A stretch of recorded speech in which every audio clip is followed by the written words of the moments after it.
Jangan lupa untuk subscribe YouTube channel Metro TV News dan nyalakan notifikasinya.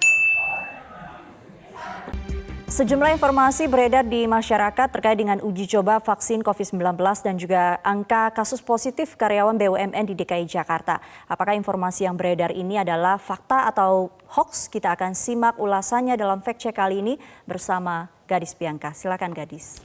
Subi, seperti biasa setiap hari Jumat kami menghadirkan sejumlah informasi fakta di balik hoax yang beredar di masyarakat berdasarkan informasi dari data publikasi Kementerian Komunikasi dan Informatika. Kita lihat infografis yang pertama, ini adalah sebuah foto wajah dari Menko Polhukam Mahfud MD disertai dengan tubuh seorang bayi yang dirawat dan juga diberi alat bantu hidup.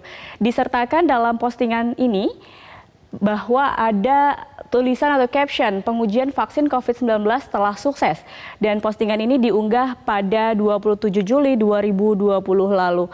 Kita lihat apakah informasi yang diunggah dalam media sosial ini benar atau bohong. Kita lihat faktanya di dalam slide berikutnya. Faktanya bahwa informasi ini berdasarkan laman publik Cek Fakta Kementerian Komunikasi dan Informatika Republik Indonesia, bahwa foto dalam unggahan ini adalah foto suntingan atau foto editan. Foto asli bayi ini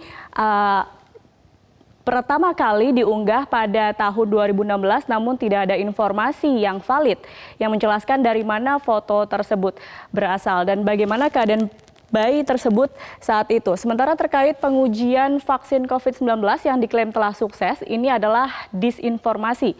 Organisasi Kesehatan Dunia atau WHO melaporkan sejauh ini sudah ada 5 kandidat vaksin yang telah memasuki uji coba klinis fase ketiga, namun tahap ini merupakan proses yang melibatkan uji coba pada sampel penduduk berjumlah besar di beberapa lokasi sebelum diproduksi. Itulah faktanya pemirsa mengenai postingan di media sosial uji coba vaksin telah sukses adalah disinformasi.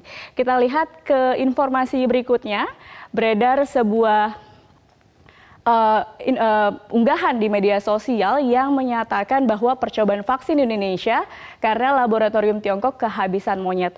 Unggahan ini berupa kutipan dari artikel, 2 buah artikel yang sebetulnya berbeda konteks. Yang pertama ini artikel yang berjudul "Harga Mahal, Lab China kekurangan monyet untuk uji coba vaksin corona".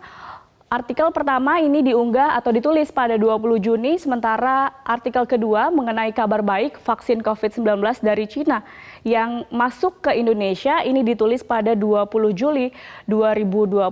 Postingan ini diunggah pada 26 Juli 2020 dan menyatakan bahwa sebagai ganti dari monyet di laboratorium Cina di Indonesia menggunakan manusia sebagai bahan uji cobanya. Apakah pernyataan ini betul? Kita lihat faktanya di infografis berikutnya. Dari laman Kementerian Komunikasi dan Informatika, uji coba dari vaksin di Indonesia ini bukan karena kehabisan monyet, pemirsa. Berdasarkan pernyataan dari ahli vaksin Dr. Dirga Sakti Rambe, menyatakan bahwa memang sudah menjadi standar operasional pembuatan vaksin bahwa tahap uji klinis ini dilakukan pada populasi yang lebih luas. Oleh sebab itu, negara seperti Brazil dan Bangladesh juga ikut berpartisipasi. Tidak betul kalau dianggap sebagai kelinci percobaan, dan dari manapun datangnya vaksin itu kita perlu uji coba dulu di orang Indonesia. Itulah fakta dari pernyataan hoax percobaan vaksin di Indonesia karena lab di Tiongkok kehabisan monyet. Kita beralih ke informasi selanjutnya, pemirsa. Ada hoax yang menarik yang perlu dibahas karena di sini kita lihat terkait isu kasus positif di perkantoran. Ada 68 karyawan PT Antam positif COVID-19. Ini data yang beredar dari Dinas Kesehatan DKI Jakarta terkait jumlah kasus positif COVID-19 yang ditemukan di klaster perkantoran kementerian dan juga BUMN di DKI Jakarta. Salah satu data menyebut terdapat 68 karyawan positif di PT Antam yang terkonfirmasi positif COVID-19.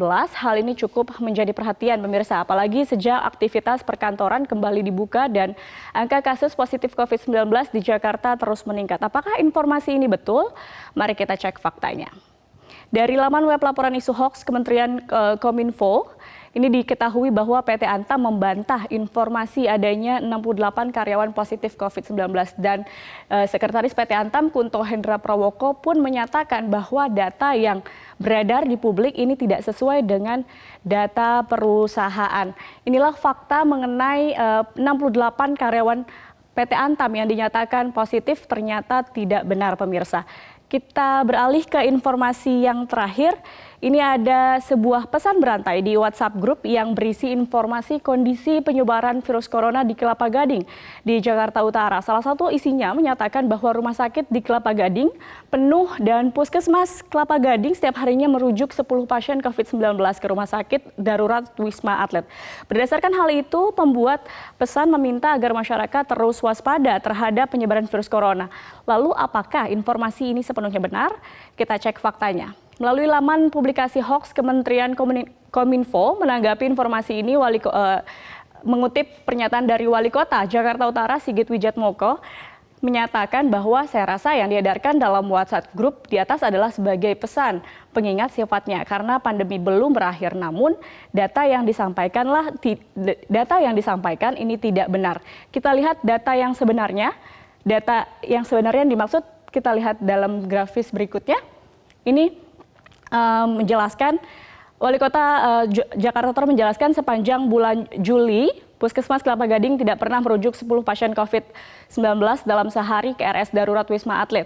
Senin 27 Juli lalu dinyatakan bahwa ada memang rujukan di tanggal 4, 11, 12, 15, 19, 20, dan 21, serta 23 dan 26 Juli ke Rumah Sakit Darurat Wisma Atlet. Namun yang paling tinggi ini berada di tanggal 21, yaitu 6 pasien yang dirujuk ke Rumah Sakit Darurat Wisma Atlet.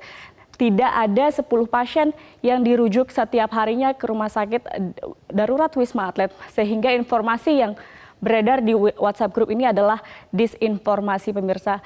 Demikian sejumlah informasi dan fakta yang kita ungkap dalam informasi hoax yang beredar dalam sepekan. Kembali ke Anda, Sumi. Baik, terima kasih Gadis Bianca sudah mencek faktanya untuk kita.